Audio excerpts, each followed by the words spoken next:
School Toons की तरफ से, तो इनको हम लोग फुल खरीद देंगे और इनका लिंक डिस्क्रिप्शन में डाल दिया जाएगा, इनका चैनल का लिंक। तो चलो यार वीडियो शुरू करते हैं।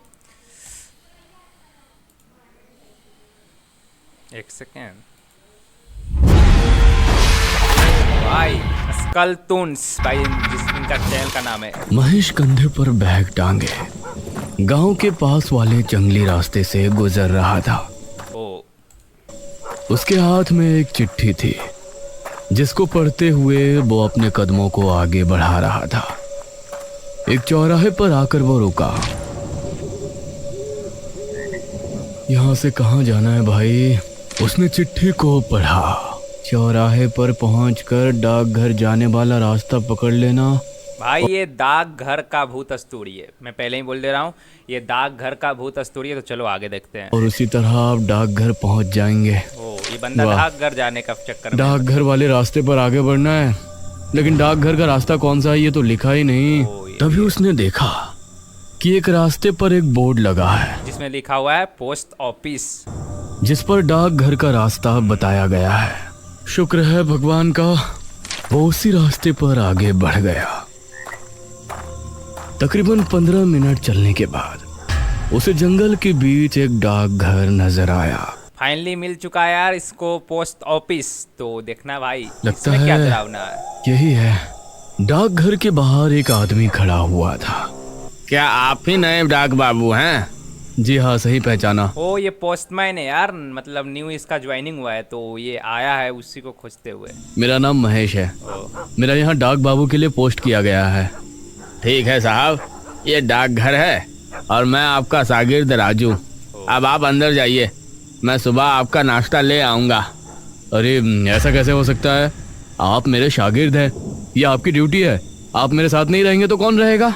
वो मुझे पता है साहब, लेकिन मैं रात में यहाँ नहीं रुक सकता। तो रात में क्यों नहीं रुक सकता यार ये? चाहे आप मुझे नौकरी से निकलवा दीजिए। हाँ ओ भाई मतलब इसको नौकरी से निकाल दो, बट ये रात में नहीं रुक सकता, ऐसा क्या है इस जगह पर? ये बात सुनकर महेश को बहुत अजीब लगा। ये कहकर राजू वहां से चला गया। कमाल है, मेरा शागिर्द होने के बावजूद मेरी मर्जी के खिलाफ चला गया। ये भी है यार, मतलब उसको नौकरी से प्यार नहीं है, ऐसा क्या है रात में जो वो अपना नौकरी तक छोड़ने के लिए तैयार है? चलो कोई बात नहीं, बुजुर्ग आदमी है, क्या ही बोलूं। ये कहकर वो डाकघर के अंदर चला गया। डाकघर अंदर से काफी पुराना लग रहा था, लेकिन उसमें सफाई अच्छे से हुई थी। ओ, एक शेल्फ था जिसमें कई किताबें रखी हुई थी और आसपास लगे शेल्फ में फाइल और चिट्ठियां रखी थी। अरे ऐसा कि यहाँ कई दिनों से कोई डाक बाबू नहीं आया है। उसने एक किताब निकाली और बिस्तर पर लेटकर पढ़ने लगा। इस तरफ राजू अभी तेज तेज कदमों के भाई ये पूरा मतलब अपना स्पीड मतलब साथ आगे बढ़ रहा चल था। रहा है। मुझे जल्दी से निकल जाना चाहिए, वरना वो आ गया तो राम राम राम राम। कौन आ जाएगा भाई? तभी राजू को पीछे साइकिल की घंटी और सांसों की आवाज सुनाई देने लगी। ओ भाई ये किसका आवाज है भाई? और साइकिल की इन घंटी। आवाजों को सुनकर उसका दिल दहल उठा। उसने पलटकर देखा तो उसकी आंखें खौफ से फट पड़ी। क्या था भाई? अरे भाई वो क्या था? क्या हुआ भाई उसके महेश साथ? की यहाँ पहली रात थी, इसलिए उसे नींद भी नहीं आ रही थी। करीब 12 बजे ओ बार अचानक सियारों के रोने की आवाज आई। भाई ये तो डर गया होगा यार। और महेश चौंक गया। उसके हाथ से किताब छूटकर नीचे गिर गई। अरे ये तो जंगल है, यहाँ तो ऐसी आवाजें आना आम बात है। ये भी मुझे बात है यार, जंगल में तो ऐसी आवाज आ सकता है। इनकी वो भी रात आदत के डालनी टाइम में। पड़ेगी। उसने किताब उठाई और फिर से पढ़ने लगा। तभी उसे कुत्तों के भागने की आवाज आई। अरे अब इन्हें क्या हो गया भाई? वो उठा और उसने खिड़की बंद कर दी। ओ, फिर खिड़की बंद वापस कर दिया। आकर पलंग पर लेट गया। उसने किताब का अगला पन्ना पलटा। तभी उसे एक तेज सांस लेने की आवाज सुनाई दी। ओ भाई वही साइकिल वाला क्या? वही साइकिल वाला लगता है यार। और साइकिल के पेडल के बोला ना साइकिल वाला है। साथ बत्ती है कौन? घंटी की आवाज भी सुनाई दी। ये इतनी रात को कौन साइकिल पर घूम रहा है? ये भी बात है भाई। और ये सांसों की आवाज। देखने जा रहा है क्या ये बंदा? महेश को अब बाहर जाकर देखने की हिम्मत नहीं हुई। जो डर उसने कुछ देर पहले राजू के चेहरे पर देखा था, वो अब अपने दिल में महसूस कर रहा था। ओ भाई, मतलब उसी के लिए वो राजू जो नाम का वो आदमी था, इसी के लिए गया था। उसको पता था कि ऐसा घटना यहाँ पर होता है। वो फिर से बिस्तर पर लेट गया। उसके माथे पर पसीने आ गए। भाई किसी का भी आ यहाँ तक जाएगा कि यार। उसने अपने कानों पर हाथ रख लिए, ओ भाई, लेकिन वो आवाजें अभी भी उसको सुनाई दे रही थी, जिसकी वजह से उसे पूरी रात में कुछ झपकियां आई, ओ लेकिन नींद पूरी नहीं हुई। भाई सियार लोमड़ी। सुबह के 6 बजे जब घंटा बजा चलो तो उसकी सुबह आंख तो हो खुली। गया मेरे भाई। ओ भाई, हे भगवान, इसकी जान में जान आई यार, क्योंकि यार रात को ये इतना ही डर गया था। अब सुबह हो चुका शुक्र है अब तेरा। थोड़ा सा अच्छा होगा। उसने खिड़की खोली और आसपास देखा तो सब कुछ ठीक था। ओ भाई चलो अच्छी बात है।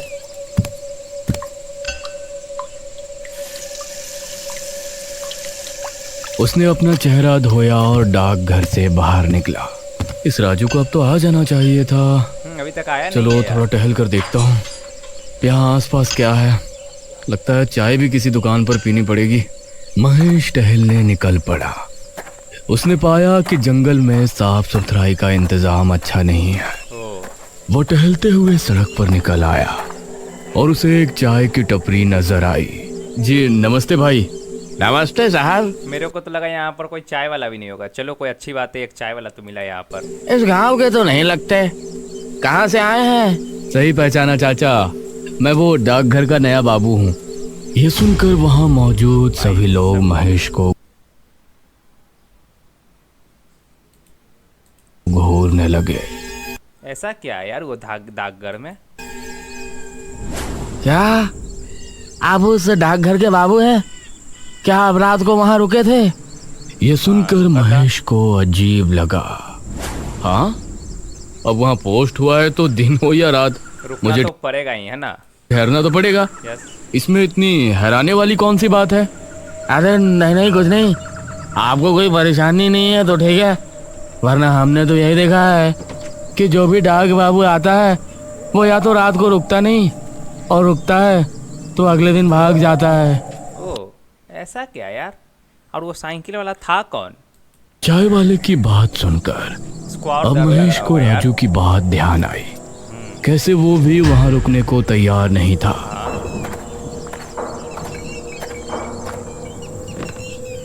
चाय वाले ने महेश को चाय का कुल्हड़ थमा दिया, लेकिन महेश उसके चेहरे पर डर के भाव साफ देख पा रहा था।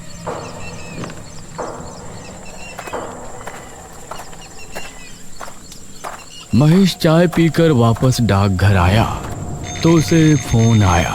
ओ जी महेश बाबू बोल रहा हूँ। डाक बाबू, मैं गांव का मुखिया बोल रहा हूँ। गांव का वो मुखिया। असल में आपका शागिर्द आज आपके पास नहीं आएगा। अरे लेकिन क्यों नहीं आएगा मुखिया जी? मैंने तो अभी नाश्ता तक नहीं किया। हाँ, ये भी अरे वो कोई बात नहीं, हम कुछ दिनों में नया शागिर्द आपको दे देंगे। खाने पीने का इंतजाम आपको मैं करवा दूंगा, बस आप कुछ दिन इंतजार कर लीजिए। वो सागिर जो बोल रहा राजू नाम था ना, उसका हुआ क्या यार? वो तो वहाँ पर गिर गया था ना रात में। बड़ी अजीब बात है, कोई पूरी बात बताता ही नहीं। महेश ने फाइल निकाली और अपना काम करने लगा। दोपहर तक उसने रजिस्टर का काम किया और फिर दोपहर से शाम तक चिट्ठियां बांटने गया।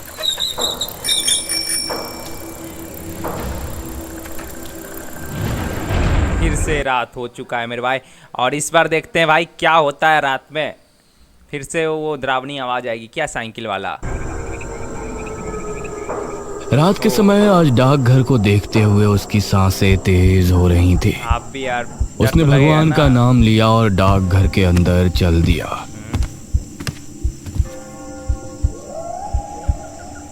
इसी गांव के एक घर में विपुल अपनी पत्नी निराजना के साथ बैठा था। वो मतलब एक और का सीन इसमें दिखाई दे रहा है। ए जी, मुझे इस बार बम्बई घूमने जाना है। कई साल हो गए आप मुझे कहीं लेकर नहीं गए। अरे मेरी जान, पैसे तो आने दो, मैं तुमको बम्बई क्या विलायत भी ले जाऊंगा। वो पैसे आने दो, मुंबई क्या विलायत भी लेके जाएगा। बस सही बस बड़े आए विलायत ले जाने वाले। विलायत मतलब तभी क्या उसके होता है? दरवाजे कमेंट पर करना। किसी ने दस्तक दी। कौन है भाई?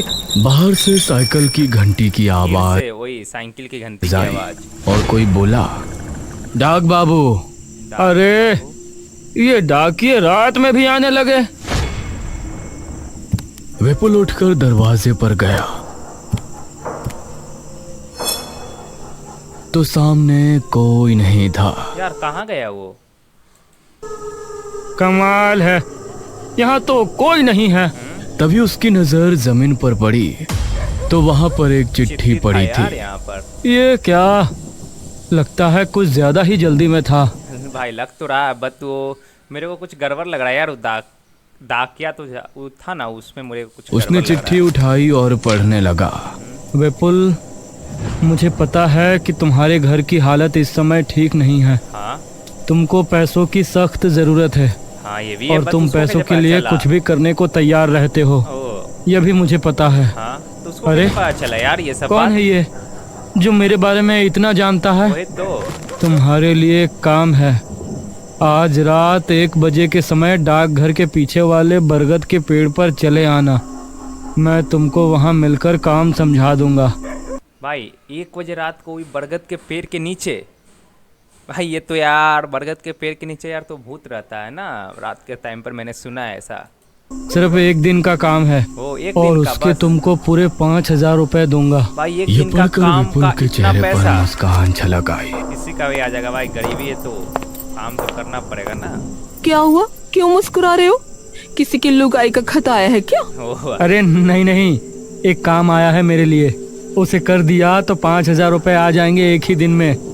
अरे लेकिन है कौन जिसने ये भेजा है? हाँ ये भी है यार। अरे तुम आम खाओ, पेड़ मत गिनो।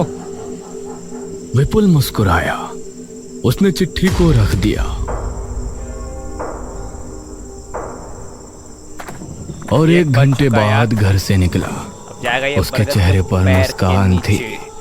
लेकिन दिल में एक सवाल भी था। कि कौन है वो? एक ही दिन में 5,000 मिलने वाले हैं हाँ, और ऐसा क्या तो काम जरूर कोई होगा? बड़ा काम ही होगा। ये भी है। ये कहते हुए वो आगे बढ़ रहा था। और ऐसा कौन सा काम है यार जो रात को हुई बरगद के पेड़ के नीचे, और उसका यार इतना पैसा दे रहा, वो भी सिर्फ 1 दिन का काम का। और ये बात तो यार इसका घर का हालात उसको कैसे पता चला? और अभी जंगली रास्ते यार पर बहुत सारा क्वेश्चन है यार, उसका आंसर आगे वीडियो में मिलेगा, चलो वॉच करते ही हैं। था। तभी उसको साइकिल की घंटी सुनाई दी, फिर से जिसे सुनकर वो रुक गया। कौन है? उसने पीछे मुड़कर देखा तो वहां कोई नहीं था। अब वो फिर से आगे बढ़ने लगा, लेकिन बार बार साइकिल की घंटी की आवाज उसे सुनाई दे रही थी। वह डर को काबू में रखते हुए इसको भी डर लगने लगा यार, किसी को भी डर लगेगा यार। ये बरगद के पेड़ के पास पहुंचा। आ गया बरगद अरे! के पेड़ के पास। यहाँ तो कोई नहीं है, बरगद का पेड़ तो यही है। अरे कौन है भाई, क्या मेरा उल्लू बनाया है? भाई पूरा डरावना सीन है यार। उसने इधर देखा तो आसपास कोई नहीं था। तभी उसने देखा कि कई कुत्ते भौंकते हुए उसकी ही तरफ आ रहे हैं। अरे ये इतने सारे कुत्ते कहाँ से आ गए? वो कुत्तों से डरकर भागा। कुत्ते अरे उसका यार। पीछा करने भाई इसका कुत्ते क्यों पीछा कर रहे हैं यार? लगे। काफी देर भागने के बाद अचानक उसे साइकिल की घंटी सुनाई दी फिर से साइकिल की घंटी। और उसके कदम रुक गए। सामने की ओर से एक आकृति उसे अपनी ओर आती नजर आई। इस आकृति से समझ आ रहा था कि कोई शख्स साइकिल पर बैठा उसकी तरफ आ रहा है। कौन है? वह आकृति साफ होती। इससे पहले ही पीछे से आ रहे कुत्ते विपुल पर टूट पड़े भाई और उसकी चीख जंगल में गूंज कर रह गई। भाई उसके साथ क्या हुआ यार? उस लड़के के साथ फिर से सुबह हो चुका है मेरे भाई। सुबह होने पर विपुल की लाश जंगल में पाई गई। भाई ये बंदा मर गया। उसकी पत्नी उसकी लाश के पास भाई, ये बैठी रो बहुत रही गलत थी। हुआ यार। कुछ गांव वालों के साथ मुखिया और महेश भी वहां मौजूद थे। ये विपुल इतनी रात में भला यहाँ क्या करने आया था? इन्हें डाक बाबू कोई चिट्ठी देकर गए थे और ये कह रहे थे कि चिट्ठी लिखने वाले ने यही इन्हें जंगल में बुलाया है। ये सुनकर महेश हैरान रह गया। अरे ये कैसे हो सकता है? मैं तो रात में कहीं कोई चिट्ठी देने नहीं गया। तो भाई था वो कौन? जब ये नहीं गया चिट्ठी देने तो वो कौन था? ये सुनकर मुखिया और सभी गांव वाले हैरान रह गए, लेकिन किसी के मुंह से कुछ नहीं निकला। इस घटना को देखकर महेश के मन में कई सवाल उठे, सबके मन लेकिन में सवाल जवाब है यार। देने वाला कोई नहीं था। मैं देख रहा हूँ ये वीडियो तो मेरे मन में सवाल है। आप ये वीडियो देख रहे हो तो आपके मन में सवाल है। इसका जवाब कहाँ से मिलेगा यार? आगे तक देखो वीडियो, जवाब जरूर मिलेगा भाई। वो डाकघर वापस आया और अपने काम में लग गया। अगली रात मुखिया की बेटी नुपुर अपने पतिदेव बलदेव के साथ अपने घर पर बैठी बातें कर रही थी। तभी दरवाजे पर दस्तक हुई। भाई अभी इसका नंबर है क्या इस बार? जरा देखो तो जान, कौन है दरवाजे पर? अरे मैं क्यों देखूं? पूरा दिन काम करके थक चुकी हूँ, तुम देखो। अरे भाई। इतने बड़े घर में रह रही हो, फिर भी मेरी जरा भी कद्र नहीं है तुमको। अरे वाह, भूल गए ये बड़ा सा घर तुमको मिला भी है मेरी वजह से। चलो जल्दी से जाओ। उसकी बात सुनकर बलदेव दरवाजे पर पहुंचा तो उससे सामने फिर से जमीन एक पर एक चिट्ठी नजर आई। इतनी रात में भला कौन चिट्ठी भाई देने आया मेरे को लग रहा है अवरी इसका नंबर है, मेरे को जहाँ तक पता है। होगा। उसने चिट्ठी को उठाया और पढ़ने लगा। तुम्हारे गुनाहों की सजा तुमको मिलने वाली है। तुमने जिस गुनाह को अंजाम देकर सच छिपा लिया था, अब वो सबके सामने आने वाला है। कौन सा गुनाह यार? कुछ गुनाह क्या किया हुआ था जी? क्या? ये कुछ आपके मतलब चेहरे गलत का काम रंग किया कैसे है उड़ क्या गया? ये बंदा? अरे इस चिट्ठी में लिखा है कि उसने सारी बात नुपुर को बताई। कौन है ये? कहीं से सचमुच कुछ पता तो नहीं? ऐसा कुछ काम किया था क्या ये बंदा, जो ये लोग मतलब डर रहे हैं और बोल रहे हैं कहीं किसी को कुछ पता तो नहीं? कुछ तो गलत किया होगा ना ये दोनों। आगे पढ़ता हूँ, मुझे तो बहुत डर लग रहा है। अगर तुम चाहते हो कि तुम्हारा गुनाह अब भी छिपा रहे तो तुम 12 बजे डाकघर के पीछे लगे बरगद के पेड़ पर पहुंच जाओ।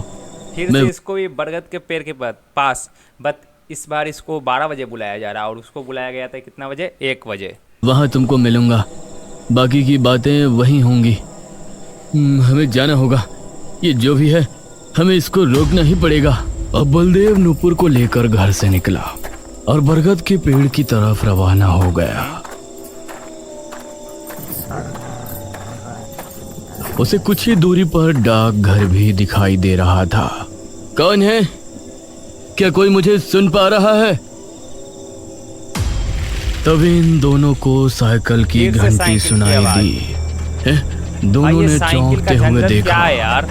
तो वही फिर से वो साइकिल जा रहा है। सवार आकृति उनकी तरफ बढ़ रही थी। वह बहुत तेजी में था। बहुत तेजी वो में बिजली यार। की रफ्तार से इनके करीब आया और इन पर क्या भी हमला हुआ। भाई, यह चीख डाक घर में बैठे महेश को सुनाई दी। इस बार मुझे देखना ही पड़ेगा। महेश जल्दी अरे, इस बार ये निकल गया भाई। से उस जगह पहुंचा दोनों की लाश है मेरे भाई। तो उसने पाया कि बलदेव और नुपुर उसी हालत में मरे पड़े हैं। भाई इसको भी मार दिया यार। कौन है यार ये डाक जो मतलब सभी लोगों को मारे जा रहा है? जैसे विपुल की मौत हुई थी। कौन है ये? क्यों लोगों को मार रहा है? ये तो कोई कौन जानवर है या राक्षस? तभी उसने सामने फिर से एक से। साइकिल को आते हुए देखा। भाई इस बार इसका थोड़ा सा चेहरा नजर आ रहा है ना आप लोग को? उसे आता देखकर महेश का गला सूख रहा था।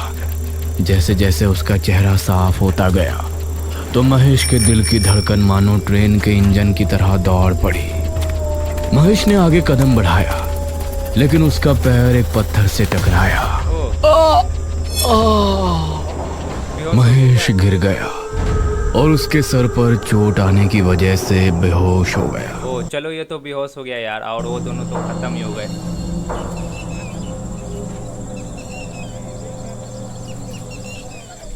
सुबह जब उसकी आंख खुली तो गांव के कुछ लोग और मुखिया भी वहां मौजूद था। मुखिया अपनी बेटी और दामाद की लाश के पास बैठा रो रहा मुखिया के बेटी और दामाद को ही मार दिया गया यहाँ पर था। आज गांव के लोगों का डर अपनी सीमा के बाहर नजर आ रहा था। ये सब क्या हो रहा है मुखिया जी? अब और 2 मौतें हो गई। मुखिया बस रोए जा रहा था। बहुत ज्यादा। महेश ने पास ही पड़ी चिट्ठी उठाई जो इन दोनों को मिली थी। उसे पढ़कर महेश का दिमाग घूम गया। कौन हो सकता है जो मेरी जगह लोगों को चिट्ठी देकर यहाँ बुलाता है और उन्हें मार देता है? डाक बाबू, यह डाक घर ठीक नहीं है। आप भी ना जाने कैसे यहाँ अभी भी यार आप सच्चाई पता चलने वाली है, क्या हुआ था और क्या नहीं हुआ था ये डाकघर में टिके हुए हैं। आप चुपचाप यार ये वीडियो को वॉच करो सही बंदे, वरना यहाँ जो भी आता है एक दिन में ही डर करता है। क्यों? सच कहूँ तो मैं भी भागने वाला था, लेकिन मुझे नौकरी की सख्त जरूरत है। वरना रातों को साइकिल की आवाजें, कुत्तों की भौंकने की आवाज और सियारों के गुर्राने की गरज, इन सब से डर तो बहुत लगता है। क्या आपको भी वो आवाजें सुनाई देती हैं? हाँ भाई इसको सुनाई देती है यार। आप लोग मुझसे क्या छिपा रहे हैं? अब पता चलने वाला है भाई सब सच्चाई, तो यार कंटिन्यू वीडियो को वॉच करो। आप उन आवाजों के बारे में जानते हो तो कुछ और भी जानते ही होंगे। ये भी बात इस है। पर मुखिया ने जवाब दिया। हमारे गांव में गायत्री नाम की एक विधवा अपने बेटे आर्यन के साथ रहा करती थी। अच्छा। उस समय मैं मेरे घर का निर्माण करवा रहा था। वह वहां मेहनत मजदूरी करती थी, अपने बच्चे को पाला, उसे अच्छी तरह पढ़ाया लिखाया था। आर्यमान ने पढ़ लिख कर अपनी माँ का नाम रोशन किया और इस गांव का पहला डाक बाबू बना। लेकिन ना जाने एक दिन उसके साथ क्या हुआ, उसकी लाश जंगल में बुरी अवस्था में पाई गई। भाई ऐसा क्यों? जैसे उसे किसी खूंखार जानवर ने नोच खाया हो। जानवर ने? उसकी मौत देखकर उसकी माँ सुध-बुध खो बैठी थी।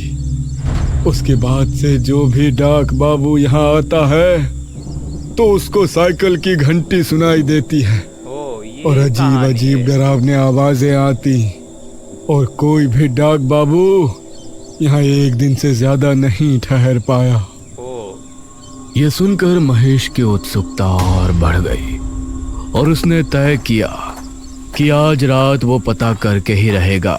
आज रात ये महेश पता करके रहेगा कि पूरी सच्चाई क्या है। और सच्चाई तो आप लोग को पता चली गई कि कोई एक विधवा थी, उसकी एक बच्चा था, मतलब आप लोग को तो पता चली गया। और आगे देखो कि सच्चाई क्या है इस रहस्य साइकिल की घंटी का और कुत्तों के भौंकने का।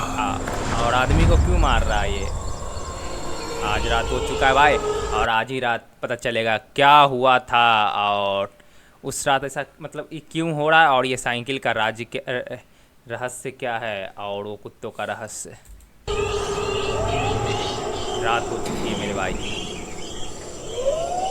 रात होने पर महेश डाक घर के दरवाजे पर खड़ा हो गया। भाई इसके लिए हिम्मत चाहिए कभी यार। कुत्तों के भौंकने की आवाज आती तो कभी सियारों के रोने की, लेकिन आज महेश हिम्मत करके अपनी जगह खड़ा हुआ था। ठीक 11 बजे उसे साइकिल की घंटी सुनाई दी। लो फिर से साइकिल का घंटी सुनाई दिया मेरे भाई। तो उसके कान खड़े हो गए। उसने पाया कि सामने से उसे वही आकृति आ रही है, लेकिन वो हिम्मत करके वहां खड़ा रहा। वो आकृति नजदीक आई और एक चिट्ठी फेंक कर आगे निकल गई। महेश उसका चेहरा नहीं देख पाया, लेकिन चिट्ठी देखकर उसकी सांसें तेज चलने लगी। उसने चिट्ठी उठाई और पढ़ना शुरू किया।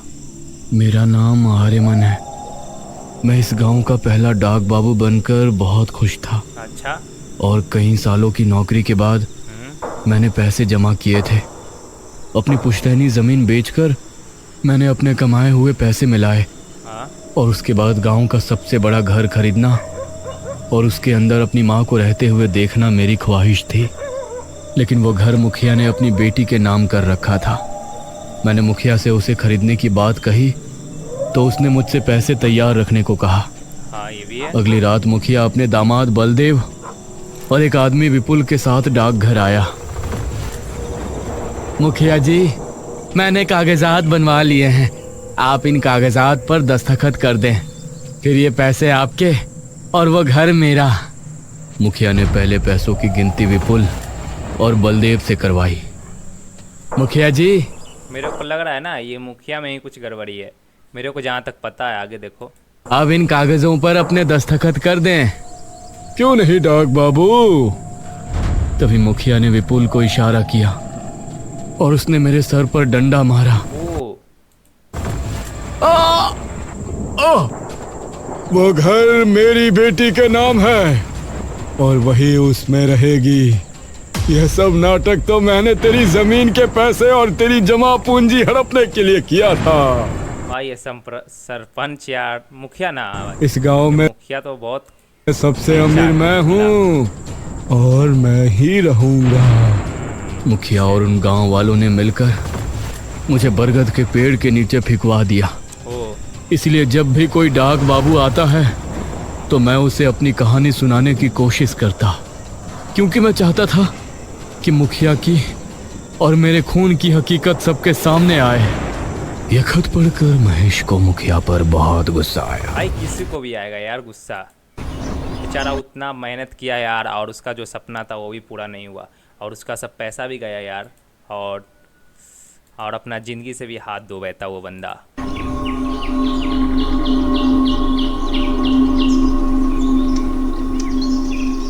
सुबह हो चुका है मेरे भाई लोग। वो अगली सुबह मुखिया के घर पहुंचा।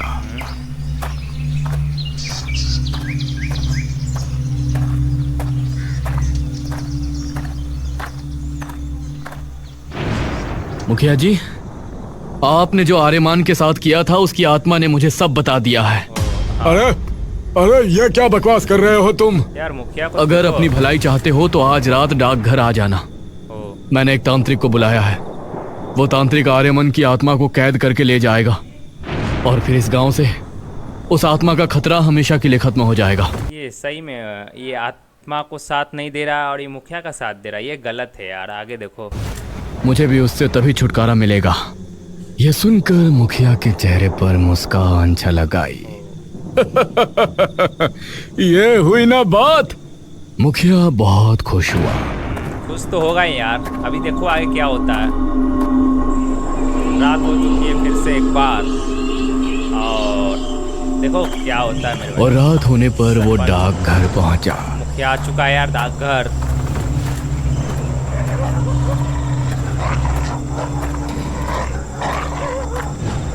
अरे महेश, तुम तो किसी तांत्रिक को बुलाने वाले थे ना? हाँ बताया नहीं। कहाँ है वो तांत्रिक? अब आप आ गए हैं तो वो भी आता ही होगा। यही बात है। उसके इतना कहते ही साइकिल की घंटी की आवाज सुनाई दी। ओ भाई ये तो लगता है यार, मतलब प्लान था यार कि उस मुखिया को कैसे भी यहाँ पर डाकघर विजन बुलाना है, और फिर उसका खेल तो खुद वो साइकिल वाला देखिएगा जिसका ये मुखिया हत्या किया था। भाई मुखिया के चेहरे का रंग उड़ गया। दोनों को सामने से आकृति नजर आई और कुछ ही दूरी पर आकर वो रुक गई।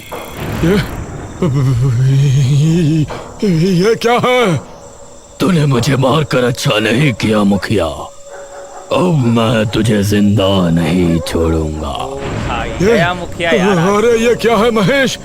उसकी आत्मा हमारे सामने है। अरे जल्दी से तांत्रिक को बुलाकर इसे वांत्रिक कुछ नहीं आएगा, मेरे को पता था यार। कैद कराओ। क्या तुम भी इससे मिल गए हो? अगर किसी को भी बताया कि इसे मैं नहीं मारा था तो मैं तुमको भी जिंदा नहीं छोड़ूंगा। हाँ। उसी समय वहां छिपा कोतवाल सामने आया। ओ भाई पुलिस को ही बुलाया गया था यार यहाँ पर तो। मुखिया जी, मैंने सब कुछ सुन लिया है। अब अपने आप को कानून के हवाले कर दो।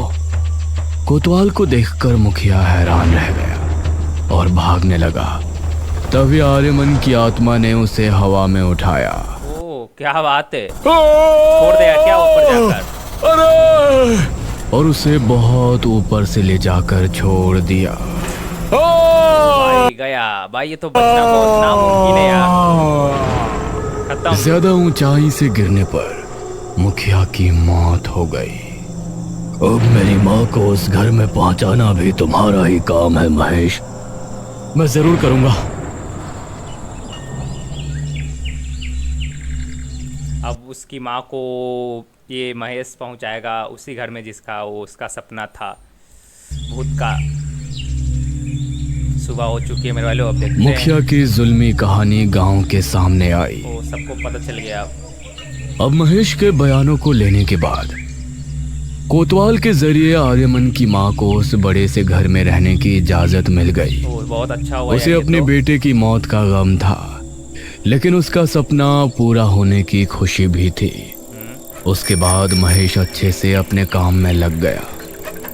और गांव से यार अब रात के समय जब भी उसको साइकिल की आवाज सुनाई देती तो वो डरता नहीं, बल्कि समझ जाता कि आर्यमन उसे अपने अंदाज में धन्यवाद कह रहा है, क्योंकि उसी की वजह से उसकी माँ आज बिल्कुल सही। यस मेरे भाई। तो यार कितना भी बुरा कर लो यार, किसी का मतलब बुरा कर को यार तुम नहीं बच पाओगे। तो आज के टाइम में यार किसी का बुरा ना करो तो अच्छा है। आज के टाइम में क्या है, कभी भी मत किसी के बुरा किसी के साथ बुरा मत करो यार। जगह तो भाई लोग यहाँ पर हम लोग इस वीडियो को ख़त्म करते हैं। तो मिलते हैं नेक्स्ट वीडियो में, जब तक के लिए बाय। और चैनल को सब्सक्राइब कर देना, और वीडियो पसंद है तो यार प्यारा सा कमेंट करना।